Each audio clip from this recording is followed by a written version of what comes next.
രാമനാട്ടുകര സ്വർണം പൊട്ടിക്കൽ കേസിൽ കൂടുതൽ വെളിപ്പെടുത്തലുകൾ വരികയാണ്. കൊല്ലപ്പെട്ട യുവാക്കളുടെ കുടുംബങ്ങൾ മാതൃഭൂമി ന്യൂസിനോട് പ്രതികരിക്കുന്നു. താഹിറിന്റെ മരണത്തിന് കാരണക്കാരായവരെ നിയമത്തിന് മുന്നിൽ കൊണ്ടുവരണം. കേസിൽ കുറ്റപത്രം സമർപ്പിക്കാൻ വൈകുന്നതിനെയും കുടുംബം ചോദ്യം ചെയ്യുന്നു.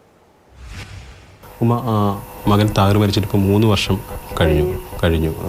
ഇതുവരെയും ഈ കേസുമായി ബന്ധപ്പെട്ട് കുറ്റപത്രം സമർപ്പിക്കുകയോ അതിനുള്ള നടപടികളിലേക്ക് പോവുകയോ ചെയ്തിട്ടില്ലെന്നുള്ളതാണ് അറിയാൻ കഴിയുന്നത്. ഞങ്ങൾക്കത് അറിയണമെന്ന് ആഗ്രഹമുണ്ട്. എന്താണ് ഞങ്ങളുടെ മകനക്ക് പറ്റിയത്, ആരാണ് ഇങ്ങനെ ഒരു ഇതിൽ അവരെ പെടുത്തിയത് എന്നുള്ളത് അറിയണമെന്ന് ആഗ്രഹമുണ്ട്.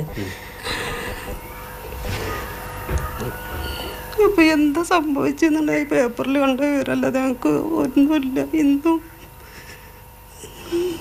ആ കേസ് റിപ്പോർട്ട് സമർപ്പിക്കണം. അന്ന് എന്താ ഉണ്ടായെന്നുള്ളൊരു വ്യക്തത ചെയ്തിട്ട് വേണ്ടപ്പോൾ ഞങ്ങളോട് ഇപ്പോൾ ഇതിനൊരിത് പറയണ്ടേ. ഇന്ന പോലെയാണ് സംഭവിച്ചതെന്നുള്ളത് ഞങ്ങൾക്കൊരു വ്യക്തത വേണ്ട. അത് ഞങ്ങളുടെ ഒരു അവകാശമല്ലേ. അന്വേഷണ റിപ്പോർട്ട് സമർപ്പിക്കാൻ വൈകുന്നത് എന്തുകൊണ്ടാണെന്നുള്ളതാണ് നിങ്ങളുടെ ഒരു സംശയം. എന്ന് പറഞ്ഞതിൻ്റെ പിന്നിൽ അത്രയും വലിയ ആൾക്കാരാവും ഉണ്ടാവുക, അത്രയും പിടിപാടുള്ളവരാവും. അതുകൊണ്ടായിരിക്കാം വൈകണത്. കാരണം നമ്മുടെ നാട്ടിൽ നമുക്ക് ഓരോന്ന് നമ്മൾ നടക്കുന്നതും കാണുന്നതും അല്ലേ.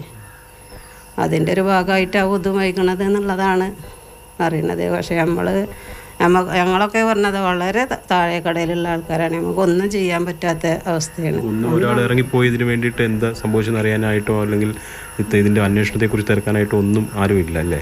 ആരുമില്ല.